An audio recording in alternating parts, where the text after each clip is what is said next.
The first year after withdrawal was marked by a silence that made the Council more nervous than any threat could have, because they expected humans to beg for readmission or to collapse economically or to lash out militarily. But none of those things happened, and instead humanity just went quiet and focused on building something new in their own space, without asking permission or seeking approval from anyone. Commander Paul Martinez stood on the observation deck of the Endeavour watching construction drones swarm around the massive skeleton of a new warship that was unlike anything humanity had built before. Because for 30 years, human ship designs had followed Council specifications and used Council-approved technology and adhered to Council safety restrictions. But now those restrictions were gone, and human engineers were finally free to build what they had always known they could build, if only they were allowed to try. The new vessel was nearly 3 kilometers long and bristled with weapons that existed only in theoretical papers a year ago, and incorporated shield technology that the Council had banned as too destabilizing, and used propulsion systems that broke every rule the Council had established for proper ship design. And Paul looked at it with pride, because this was what humans could do when they stopped pretending to be less capable than they actually were. Kate Sullivan, his executive officer, stood beside him and said the ship was beautiful, and Paul agreed, but said it was more than beautiful because it was necessary. And Kate asked if he thought the Council would react badly when they saw what humans were building, and Paul said the Council could file complaints all they wanted, but humans were not members anymore, so Council opinions did not matter. And that realization was still sinking in for a lot of people who had spent their entire adult lives caring deeply about what the Council thought. Back in Council space, the mood was growing darker with each intelligence report that arrived, because human military production had increased by 300%, and their new vessels incorporated technology that seemed to be generations ahead of anything humans had previously demonstrated, and Minister Cleth demanded to know how this was possible when the Council had assessed human capabilities and knew their limitations. Formesh pointed out that what the Council had really assessed was human capabilities under Council restrictions, and that apparently humans had been very good at following those restrictions, even when those restrictions artificially limited what they could achieve. And now that the restrictions were gone, humans were showing what they had always been capable of, and the difference was staggering. In human space, the changes went far beyond military production, because colonies that had been required to follow Council environmental guidelines were now using aggressive terraforming techniques that the Council had prohibited, and the results were remarkable, with Mars gaining 8% more atmosphere in a single year and experiencing its first rainstorms in billions of years, while mining operations on Titan extracted resources at rates that would have violated a dozen Council regulations, but which supplied human shipyards with everything they needed to expand at unprecedented speed. On Europa, deep beneath the ice, human researchers pursued genetic engineering projects.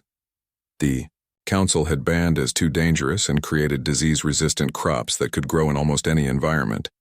and medical treatments that extended human lifespan by decades, and biological computers that processed information faster than anything silicon-based could achieve, and every breakthrough led to more breakthroughs, because scientists who were not constantly looking over their shoulders for Council inspectors could take risks and try ideas that might fail, but might also revolutionize entire fields. President Kovac toured the colonies that year and saw the transformation firsthand, with worlds that had been barely surviving under Council quotas now thriving, because humans could finally build and grow and develop according to their own judgment rather than following guidelines written by species who had never visited these worlds and did not understand their unique challenges and opportunities. Governor Linda Park showed Helen around New Harmony, where fields of golden wheat stretched to the horizon, even though the planet's thin atmosphere and weak sunlight should have made such agriculture impossible according to Council assessments. But human agronomists had not accepted those assessments as final and had instead developed new techniques that made the impossible routine. Linda explained that for 30 years the colony had followed Council specifications and built homes to Council standards and limited population to Council quotas, and they had survived, but barely. And now that they could make their own decisions, they were not just surviving but thriving and building a world that could support millions instead of thousands, and creating a society that reflected human values rather than trying to fit into molds designed by aliens who did not understand what humans needed. Helen warned that the council would not ignore this forever, and Linda replied that the council was welcome to watch because maybe seeing what humans could accomplish would teach them something about the cost of holding people back, and Helen had to agree that there was something satisfying about succeeding so dramatically after being told for so long that humans needed guidance and restrictions for their own good. But the real breakthrough came from Dr. Alan Foster working in a laboratory on Earth, where he stared at test results that seemed impossible, except that they were reproducible and verified and completely real, which meant that human physicists had just developed a hyperdrive system that was 3 times faster than standard council drives and used less power, and could be scaled up to work on vessels of any size.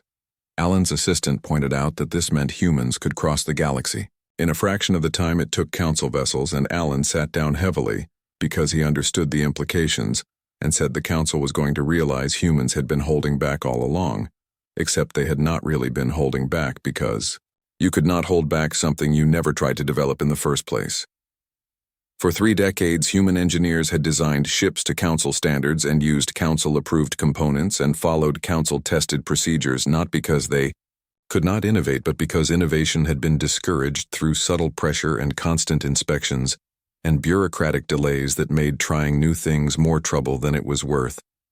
And now, without that pressure, human creativity was exploding like a dam breaking and flooding the valley below with water that had been building up for years. Within 6 months, the new hyperdrive was installed on a test vessel, and Commander Paul volunteered to pilot it and jumped from Earth to Proxima Centauri in 4 hours instead of the 3 days it normally took, and his laughing voice came back over the communication channel saying they had themselves a working engine, and it was magnificent. The council intercepted the transmission and called an emergency session where Admiral Krex of the Vrexian military pointed out that if humans could move fleets this quickly, they could respond to threats faster than council forces and could colonize distant worlds before other species even knew those worlds existed and could dominate trade routes through sheer speed advantage. Vormesh added that this changed the strategic balance of power in the galaxy, and that humanity was no longer a minor species that could be managed through restrictions but was rapidly becoming a major power that could challenge anyone. And Cleth's tentacles writhed with agitation as he said this was exactly why humans had needed restrictions in the first place, because they moved too fast and changed too quickly and destabilized everything. But Archon Karthik said quietly that maybe they were finally seeing what humans were truly capable of, and realizing they had made a grave error by treating humanity as children who needed constant supervision, instead of partners who needed respect. And when the other counselors demanded he explain himself, Karthik said that for 32 years the council had restricted humanity, not because humans were actually dangerous, but because human potential made elder species uncomfortable. He pointed out that humans had not started any wars during their council membership, and had not displaced anyone during their expansion, and had not broken any rules, except by leaving when those rules became intolerable, and that maybe the real problem was not human aggression, but council fear of species who innovated faster than ancient civilizations were comfortable with. The council chamber fell silent, because no one wanted to admit that Karthik's might be right, and that the restrictions placed on humanity had been about preserving the status quo rather than maintaining peace, and that by forcing humans out, the council had removed the very restrictions that made elder species feel safe, and now had to deal with humanity as it truly was rather than as they had tried to shape it to be. In human space, the expansion continued with new colonies appearing on worlds the council had declared barely habitable and human ships exploring systems that had been marked as under investigation for centuries, and human scientists making discoveries at a rate that left council researchers struggling to keep up. And through it all, humanity said nothing about the council, and made no demands and filed no complaints, and simply worked and built and grew. The silence from Earth was more unsettling than any threat could have been because it meant humanity no longer cared what the council. President Helen Kovacs sat in her office in Geneva, reading the document Daniel Cross had sent, and the lights of the city glowed beyond her window as she read it a second time, because the first time she thought she must have misunderstood what he was proposing. But the second reading confirmed that Daniel wanted humanity to withdraw completely from the Galactic Council. And Helen set the document down, and looked at the ambassador sitting across from her with Lisa Morgan beside him and asked if they understood what they were proposing, because this was not just a policy change but a complete restructuring of how humanity interacted with the galaxy. Daniel said he understood perfectly, and that humanity had spent 32 years begging for acceptance from people who would never give it, and that every restriction the Council placed on humans was not about safety or galactic peace, but about keeping humanity in its place below the elder species who did not want competition from a younger, more dynamic civilization.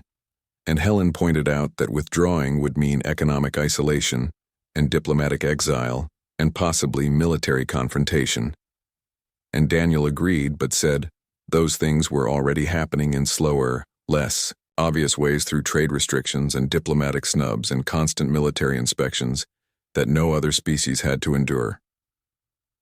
Lisa activated a holographic display showing economic data and explained that humans actually got very little from Council membership when you looked at the numbers objectively, because human trade with independent worlds was growing faster than Council trade,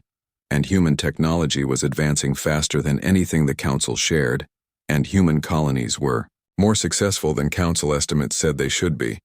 And the only thing the Council really provided was a false sense of security and the crushing weight of constant disapproval and judgment. Helen stood and walked to the window looking down at Geneva, which had nearly been destroyed by rising seas a century ago, but was now thriving because humans had refused to accept defeat and had engineered solutions that saved not just the city, but dozens of coastal settlements around the world. And she thought about how humanity had always been at its best when facing impossible challenges, and maybe withdrawing from the Council was just another impossible challenge that humans would somehow find a way to overcome. She asked about public opinion, and Daniel said recent polls showed 67% of Earth's population felt the Council treated humanity unfairly, and that number jumped to 84% in the colony worlds where people dealt with Council restrictions every day and saw firsthand how those restrictions slowed development and limited opportunities and made life harder for no good reason, except that the Council said so. And Helen realized that the people were already ahead of their leaders on this issue and were just waiting for someone in authority to acknowledge what everyone already knew. The debate in the Earth Assembly took 3 weeks, and it was fierce, with representatives arguing passionately on both sides and commentators predicting everything, from economic collapse to galactic war, and economists warning that human trade would suffer, and military analysts suggesting that the Council might see withdrawal as an act of aggression. But through all the debate, a theme kept emerging, which was that humans were tired of being treated as children who needed constant supervision and guidance from species who claimed to be wiser, but who seemed to make decisions based on fear rather than wisdom. People remembered the Vrexian plague that human doctors had cured, saving billions of lives, and the Council's response had been to fine humanity for sharing medical technology without proper authorization. And they remembered the Teluvian colony that human ships had saved from an asteroid strike, and the Council had charged humanity with unauthorized military action in neutral space, and they remembered 32 years of giving and helping and serving and receiving nothing in return, but more restrictions and more limitations and more reasons why humans were not good enough. The vote came down to 28-47 delegates in favor of withdrawal and 26-113 against, and it was close, but it was enough. And President Kovac prepared to deliver the news to the galaxy in a speech that would be broadcast from the same chamber where humanity had first celebrated joining the Council 3 decades earlier. And as she stood at the podium looking at the cameras that would carry her words to 1,000 worlds, she felt the weight of history pressing down on her shoulders. She began by acknowledging that the decision to withdraw had not been made lightly, and that humanity had genuine respect for many of the species in the Council,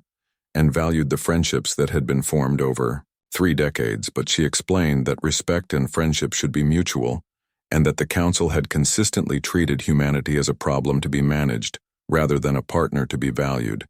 and that after 32 years of trying to earn acceptance, humanity had finally realized that acceptance cannot be earned from people who have already decided not to give it. Helen said that humans were told they were too young and too dangerous and too unpredictable, and maybe those things were True, because humanity was indeed young compared to species who had been traveling the stars for thousands of years. But being young did not mean being inferior and being dangerous, did not mean being evil and being unpredictable, did not mean being unreliable, and humans were tired of apologizing for qualities that were actually strengths in disguise. She announced that effective immediately all human vessels would withdraw from Council space, and all human diplomatic missions would close, and all human participation in Council affairs would cease, but that humanity would honor existing treaties with individual species who wanted to maintain relations, because this was not about punishing anyone, but about freeing humanity from a system that had never intended to treat humans as equals. Helen concluded by saying that humanity's door remained open to any species who wanted to trade or share knowledge or build genuine friendships based on mutual respect, but that humans would no longer seek approval from an institution that withheld approval as a method of control. And she thanked the Council for the lessons they had taught, even if those lessons were not the ones the Council intended to teach, because humans had learned that sometimes walking away from a bad situation was not weakness but wisdom. The message reached the Council 3 days later, and Archon Karthix called an emergency session where Minister Cleth immediately called the withdrawal an outrage and said no species had ever left the Council voluntarily, and that it was unprecedented and unthinkable. But Vormesh pointed out that the Council Charter actually did allow for voluntary withdrawal, and that humanity had followed all proper procedures, which was typical of humans who followed rules even when those rules worked against them. Tyrillian delegate predicted that humanity would collapse within 10 years without Council trade and protection, and would come begging for readmission on whatever terms the Council chose to offer, and Cleth agreed, saying that humans would learn the hard way that arrogance had consequences, and that the galaxy was a dangerous place for species who thought they could stand alone. But Karthix was silent, thinking about the way Daniel Cross had thanked him for clarifying the situation, and the quiet certainty in the ambassador's voice when he said he understood, and Karthix realized now that what Daniel had understood was not that humanity needed to be patient, but that patience was pointless when dealing with people who would never change their minds. And that realization had led to this moment where humanity was walking away with dignity, instead of staying to be slowly crushed by restrictions that would never end in the following weeks. Human ships began their withdrawal from Council space, and it was orderly and peaceful, with merchants closing their stalls and diplomats packing their offices and military vessels returning to human territory. And the galaxy watched with mixed reactions as humanity contracted its presence to focus on its own space and its own future. Some species cheered, thinking that the troublesome humans were finally being put in their place, while other species worried about what it meant when a Council member chose to leave, rather than accept the Council's authority. And very few species understood that they were witnessing something significant, which was the moment when humanity stopped caring about galactic opinion and started caring only about human potential. And that shift from seeking external approval to trusting internal strength was going to change everything,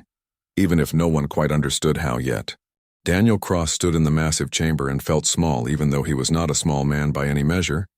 But the Galactic Council chamber was designed to make everyone feel that way, with its crystalline floor stretching for 3 kilometers in every direction and ceilings so high they disappeared into artificial clouds that drifted through the upper atmosphere of the structure. And 1,000 different species had their platforms arranged in concentric circles around the central speaking area, where Minister Cleth of the Vrexian Empire was currently talking about how humans needed more restrictions on their colony worlds. And Daniel had heard this speech before, with different words but the same message, and he glanced at Lisa Morgan, who stood beside him as his chief advisor. And she was tapping notes on her datapad with the kind of controlled anger that came from years of diplomatic service, where you learned to smile while people insulted everything you stood for and believed in. The minister continued his presentation with holographic displays showing human settlements on distant worlds and claiming they were using too many resources, even though the data clearly showed humans used less than 8% of available materials on any world they settled, and had actually restored 3 dead planets to full ecological health through careful terraforming and advanced agricultural techniques. But none of that mattered, because the Council had already decided what they believed about humanity, and no amount of evidence would change their minds, and Daniel knew this because he had been Earth's ambassador for 6 years now, and had presented evidence and data and testimony from 100 different sources, and every time the result was the same. With new restrictions and new limitations and new ways to tell humanity, they were not good enough for the galactic community. Vormesh, the Zelnari representative, floated forward in his gas cloud containment field and added his voice to the discussion, saying that human military vessels needed even more inspection protocols because their weapons technology advanced too quickly and made other species uncomfortable. And Daniel wanted to point out that humans had submitted to inspection 17 times in the last cycle alone and had been cleared every single time, and that the only reason human technology advanced quickly was because humans actually invested in research and development instead of using the same systems for 1,000 years like most council species did. But he held his tongue because speaking out of turn would just give them another reason to call humans aggressive and uncivilized. Lisa leaned close and whispered that they were wasting their time here, and Daniel knew she was right. But what choice did they have, because Earth had joined the Council 32 years ago, with such hope and optimism, believing that humanity would finally have a place among the stars and be treated as equals with species who had been traveling space for millennia. But instead they found themselves constantly defending their right to exist and grow and prosper, while other species who had done far less were given every benefit and advantage simply because they had been council members longer. The vote came quickly, as it always did, with 847 species voting in favor of the new restrictions and only 3 voting against. And Daniel recognized the 3 as the Palaxians, who were genuine friends of humanity, and the Suri, who voted against everything on general principle and humans themselves, and he wondered not for the first time if this was what membership in a galactic civilization was supposed to feel like, with constant restrictions and limitations and the feeling that no matter what you did or how hard you tried, you would never be accepted as truly equal to the species who had come before. After the session ended, Archon Karthix approached the human platform, and his crystalline body refracted the chamber lights into rainbow patterns that would have been beautiful if Daniel had been in the mood to appreciate beauty. But he was not in that mood, because he had just watched his species get voted down, again for the 100th time. And Karthik said in his resonant voice that these decisions were for the greater good, and that humanity's potential was unsettling to many council members, and that perhaps in a few more centuries, when humans had matured properly, the restrictions could be reconsidered. Daniel looked at the Archon and felt something inside him shift and change, like a door closing, or maybe opening,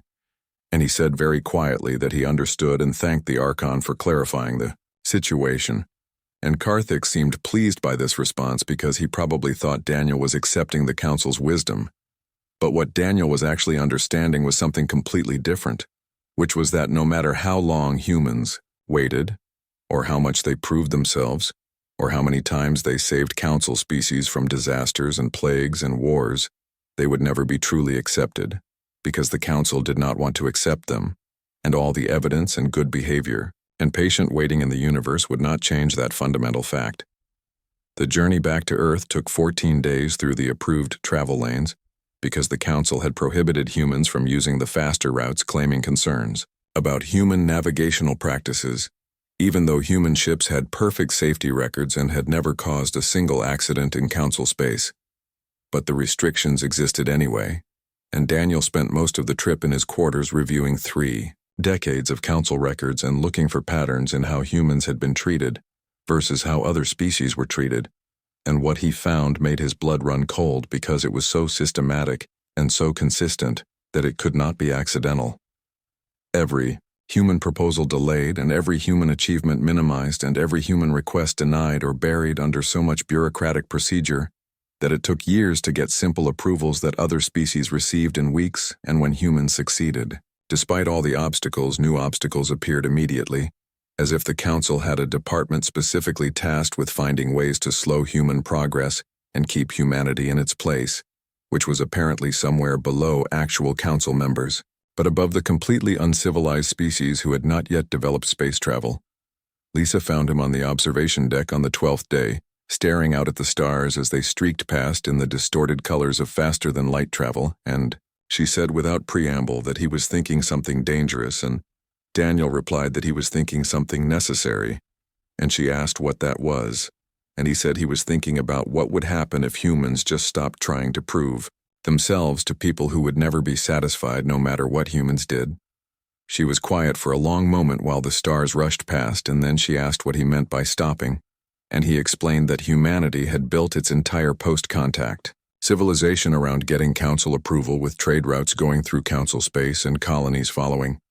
council development guidelines and military tactics matching council doctrines, and scientific research aimed at council priorities. And every single aspect of human civilization had been shaped to fit council expectations and requirements. But what if they just stopped doing that and went their own way?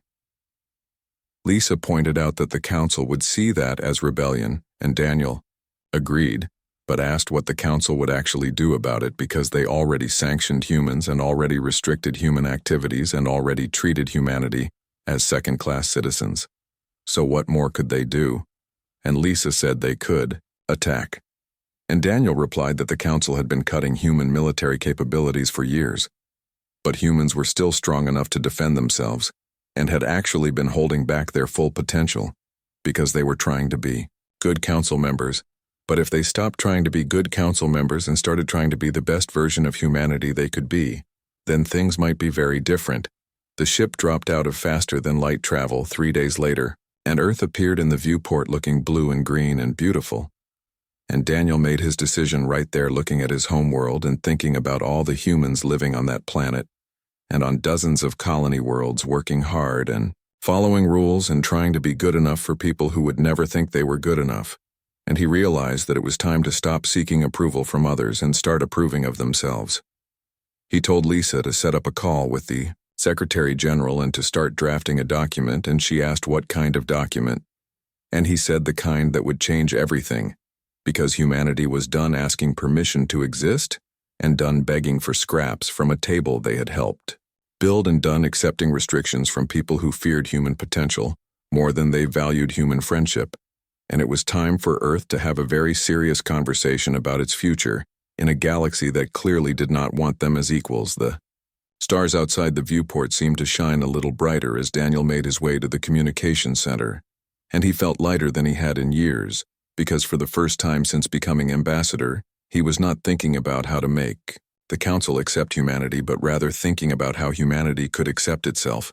and build something better than what the council offered. And as he prepared to contact Earth, he knew that what he was about to propose would seem insane to many people, but would also seem like freedom to many others.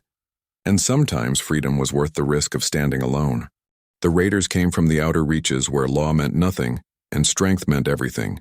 and they descended on the Palaxian colony of Refuge 7 with 200 crude but heavily armed vessels, intent on taking whatever they wanted and killing anyone who resisted. And the Palaxians sent a desperate call to the council begging for help, because their own defenses were not enough to hold off such a large force. The council response came 3 hours later in the form of a carefully worded message saying they would convene a committee to discuss appropriate response protocols and requesting detailed casualty reports for review. And Ambassador Korik stood in the council chamber, watching his people die in real time on tactical displays while counselors debated proper procedures for military intervention, and he felt rage building inside him like a star going supernova. Minister Cleth insisted that proper channels must be followed, because military intervention required subcommittee approval and resource allocation hearings and environmental impact assessments for any combat actions, and Korik shouted that his people would be dead before the committees finished their first meeting, and a Tyrillian counselor replied dismissively that perhaps Refuge 7 should have invested in better defenses if they wanted to avoid such situations. Korik's wings spread in a gesture of pure fury, but before he could respond, his communicator chimed, and he looked down at the message, and his anger transformed into something else entirely, which was hope mixed with disbelief, because the message said that humans had picked up the distress call and were responding.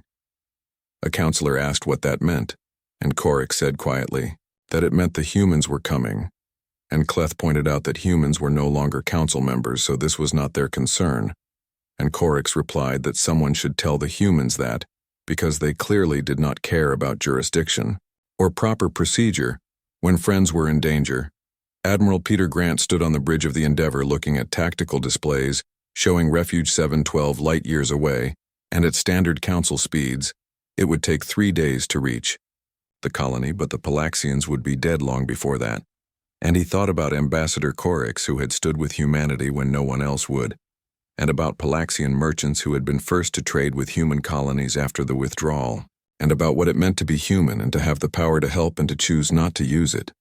Commander Paul Martinez asked for orders, and Peter looked at the display showing 200 raider vessels against his battle carrier and escort group, and the numbers should have been daunting. But Peter had fought enough battles to know that numbers were not everything, and that discipline and technology and training mattered more than raw ship counts, and he said to plot a jump to Refuge 7 at maximum speed and to set battle stations because they were going to show the raiders what happened when they attacked human friends. The Endeavor jumped, and the new hyperdrive sang with power tearing through space-time like paper, and 12 light years became a 4-hour journey, and on Refuge 7, the Palaxian defenders were losing ground with civilian shelters being breached and ships burning in orbit, and then space tore open, and humanity arrived like an avenging angel with 3 kilometers of battle carrier and 11 escort vessels emerging from jump space in perfect formation. Peter broadcast on all frequencies telling the raiders they were attacking allies of humanity and should withdraw immediately or be destroyed, and the raider response was a missile salvo that lit up the tactical displays, and Peter said calmly, to show them what human warships could do when they were not holding back. The battle lasted 17 minutes and became the stuff of legend because human vessels moved with a speed and precision that left the raiders unable to respond effectively, and human weapons using technology developed during the isolation years tore through raider ships like they were made of paper and human point. Defense systems created impenetrable barriers that vaporized incoming missiles before they could get close, and human fighters launched from internal bays swarmed the enemy fleet with coordination that seemed almost telepathic. 10 minutes into the battle, half the raider fleet was destroyed or disabled, and at 15 minutes 3/4 were gone, and at 17 minutes the last raider vessel jumped away trailing atmosphere and fire, and leaving behind debris fields where 200 ships had been. And Peter accepted damage reports showing minor injuries but no fatalities, and minimal ship damage because the battle had been so one-sided. It barely qualified as a fight on Refuge 7. The Palaxians watched in stunned silence as human ships established orbital positions and began deploying aid supplies and medical teams and temporary shelters and everything. A devastated colony needed to begin recovery, and Governor Plex found his voice and said that the humans had come. And Peter replied, of course they came, because that is what friends do. And Plex said the council was still debating whether to help. And Peter said the council could file complaints if they wanted, but humans did not need permission to do what was right.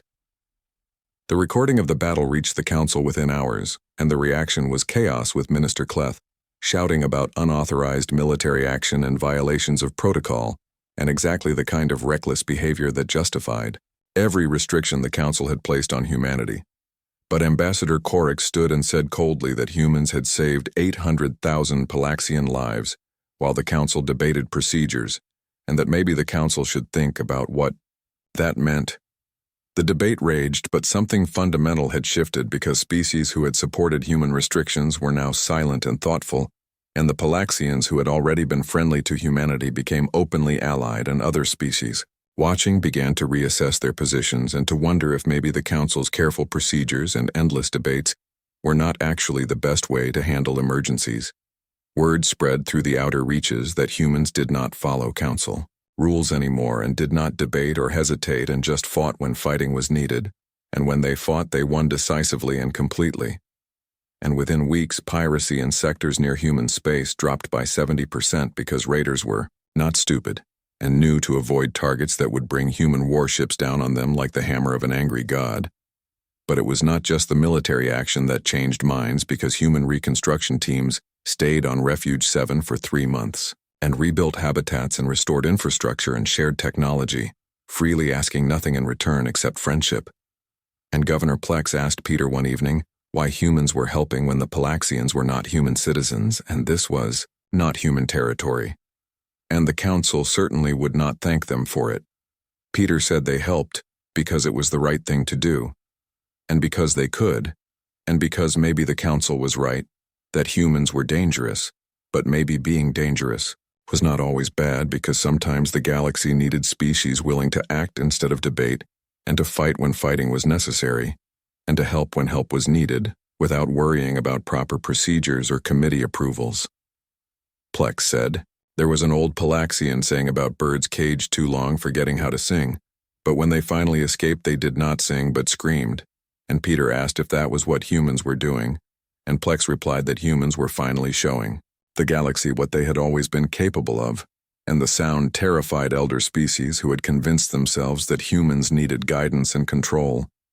Back in the council chamber, Archon Karthix reviewed battle recordings for the 12th time, watching human tactics and weapons and the overwhelming competence of their response. And Vormesh said the council had made humans too powerful, but Karthix disagreed, saying humans had always been this powerful, and the council had just convinced them to pretend otherwise, and now they had stopped pretending. Vormesh asked what they should do, and Karthix was silent for a long time before saying they needed to learn to live with what they had created, by trying to suppress human potential, and hope that humans were more forgiving than the council had been, because the old order was changing, whether the council liked it or not. Admiral Peter Grant stood on the bridge of the Endeavor, looking at stars and feeling the weight of what humanity had become, because they had walked away from the council and proven they could thrive alone. And now the galaxy was learning what that meant, and he knew that other species were watching and calculating, and that some would see opportunity in the council's weakness, and that the real test was just beginning, because maintaining peace was harder than winning wars, and building something better was harder than tearing down what came before, but humans had never been afraid of hard work. The Kryloth Dominion had been a council member for 3,000 years, and was powerful and technologically advanced and militarily strong, and they had watched humanity's withdrawal with interest, and their rapid advancement with concern, and the council's paralysis with contempt. And when they announced their intention to annex the independent Suri mining worlds, the council convened emergency sessions that went nowhere, because committees were formed, and resolutions were drafted, and debates continued while the Kryloth fleet moved forward. The Suri sent desperate appeals to the council, but received only promises to monitor the situation, and Ambassador Korix stood in the council chamber demanding action. But Minister Cleth insisted they must follow proper legal procedures, and a Tyrillian councillor said perhaps the Suri should have joined the council when they had the chance if they wanted protection, and Archon Karthix felt the weight of 8,000 years of tradition bearing down on him, because the law required months of procedure before military intervention could be authorized. On Earth, President Helen Kovacs received a message from the Suri, asking not the council but humanity for help. And Daniel Cross pointed out that the Suri had voted against humans dozens of times during their council membership. But Helen said that was then, and this was now, and asked what principles humanity stood for, if they only helped species who had always supported them. Daniel explained that the Joint Chiefs said humans could win a war against the Kryloth, because the Dominion had been fighting by council rules for 3,000 years, with limited warfare and restricted tactics, and negotiated conflicts, while humans had been preparing for real war without restrictions. And Helen asked about casualties, and Daniel said they were acceptable and dropping every day as human technology improved. The assembly vote took 3 days and came down decisively in favor of intervention, with 4231 delegates voting yes and 1982 voting no. And Helen sent a message to the Kryloth Dominion saying they had 48 hours to withdraw from Suri space or face the United Earth forces. And the Kryloth response was contemptuous, saying humanity was not the council's enforcer anymore and had no authority. And Helen replied that humans did not need authority because they had something better, which was the will to act. The human fleet assembled at Kepler Station with 12 Sovereign-class battle carriers and 40 cruisers and 80 destroyers and 200 support vessels, and it was the largest fleet humanity had ever assembled, and Admiral Peter Grant stood on the Endeavor's bridge feeling the magnitude of the moment, because this was not defense and not protecting allies, but making a statement to the galaxy about what humanity would and would not tolerate. The jump to Suri space took 6 hours, and the Kryloth fleet watched in disbelief as human forces arrived in overwhelming strength, and Peter broadcast a message saying the Kryloth had been given 48 hours to withdraw, and that time had expired, and they should leave peacefully or be removed by force. Commander Threx of the Kryloth fleet studied his tactical display showing 300 Kryloth vessels against 350 human ships, and the numbers were close enough to make this a real fight, and he broadcast back saying humans were not council members, and this was not their concern and they should withdraw and forget this provocation. But Peter replied that the Suri had asked for human help, which made it humanity's concern, and gave Threx one last chance to walk away. Threx asked if humans dared threaten the Dominion, which had fought wars since before humanity discovered fire, and Peter said maybe it was time the Kryloth learned something new, and then the battle began. The Battle of Suri Prime lasted 6 hours and went into military history as the moment. The galaxy understood everything had changed, because the Kryloth fought with courage and skill honed over millennia, and used tactics that had won 1,000 battles, and maneuvered with practiced precision, and struck with overwhelming force. It identified weak points, but none of it mattered. Human vessels moved faster using the new hyperdrives to jump in and out of battle, striking from unexpected angles, and human weapons, unrestricted by council limitations, tore through Kryloth shields, and human point defense enhanced by artificial intelligence systems. The council had banned created impenetrable barriers, and human tactics ignored every rule the council had established for proper warfare. 3 hours into the battle, half the Kryloth fleet was destroyed or disabled, and 4 hours in Threx sent a retreat order, and by 6 hours the Kryloth fleet was gone, limping back to Dominion space, leaving behind debris and the knowledge that the old order had fallen and a new power had risen. Peter accepted surrender terms from a Kryloth subordinate because Threx himself had died when his flagship exploded, and the Kryloth officer said the Dominion would not forget this, and Peter replied that was good because the Dominion should remember clearly that humanity did not start fights but always finish them. The recording reached the council within days, and species that had supported human restrictions sat in stunned silence, watching human vessels execute maneuvers that should not be possible and use weapons that should not exist and achieve victory that should not have happened. And a Theronian counselor whispered that humans had defeated the Kryloth, who were one of the council's founding members, in only 6 hours. Vormesh added that humans did it without council support or logistics or intelligence or coordination, and did it alone, or rather did it free from council restrictions and procedures and limitations. And Ambassador Korix said this was what humans could do when the council stopped holding them back. Minister Cleth's tentacles writhed as he said this was exactly what the council had feared, because humanity had become a military power that rivaled the greatest in the galaxy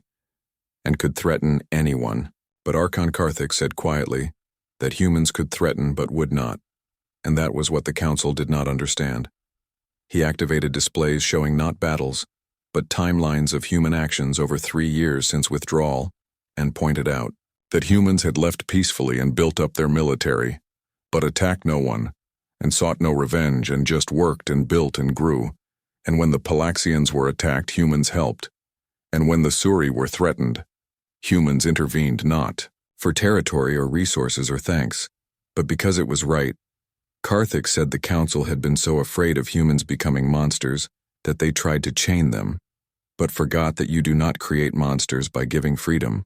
but by taking it away, and you create heroes by trusting them to do what is right. And the silence in the chamber was profound. Finally, a young Palaxian delegate asked what they should do now, and Karthik said they should do what they should have done 32 years ago, which was acknowledge their mistake and ask for humanity's forgiveness, and the motion to extend a formal apology and invite humans back to the council on equal terms passed by the narrowest margin in council history. The invitation reached Earth 3 days later, and President Helen Kovacs read it with amazement, because after everything the council was actually apologizing and offering full membership with no restrictions and equal voting rights and equal status with elder species, and it was everything humans had wanted 3 years ago. She asked Daniel what they should tell the council, and he smiled and said they should tell the truth, which was that humanity appreciated the apology but did not need council membership anymore, because in walking away humans had learned they did not need permission to be great, or approval to do what was right, or a seat at the council's table to have value. Daniel delivered the response personally and said that humanity had learned the galaxy was bigger than the council, And friendship was not defined by membership, and honor was measured by current actions, not ancient institutions, and that humans had built alliances and protected worlds and innovated in ways council rules would never have allowed, and become not what the council wanted, but what humanity needed to become. He said humanity's answer was thank you, but no, because they did not need to rejoin the council to work with them, and could trade and share technology, and fight alongside council forces when causes were just, and be partners without being members and friends, without being subjects and equals, without needing council acknowledgement of that equality. Daniel explained that the galaxy was changing, and the age of ancient empires and eternal councils was passing, and a new age was beginning with dynamic cooperation, and rapid innovation, and genuine equality, and humanity would be part of that new age, and hoped the council would be too. But whether they joined or not, humans were moving forward because that was what humans did. The message ended, and in the council chamber, Ambassador Korix began to laugh, saying humans had done it again and walked away again, and this time we're taking half the galaxy with them, and he was right. Because within a year, 17 species withdrew to form the independent alliance with humanity as a founding member, and within 5 years that number grew to 43, and within a decade, the council itself restructured, abandoning hierarchy for equality. Admiral Peter Grant retired after 20 years, and stood on Earth Station 1 looking at the planet and thinking about humanity's journey. And a reporter asked him to sum it up, and Peter said, humans learned that the galaxy respects strength but respects conviction more, and respects species that know their worth without needing validation and help others.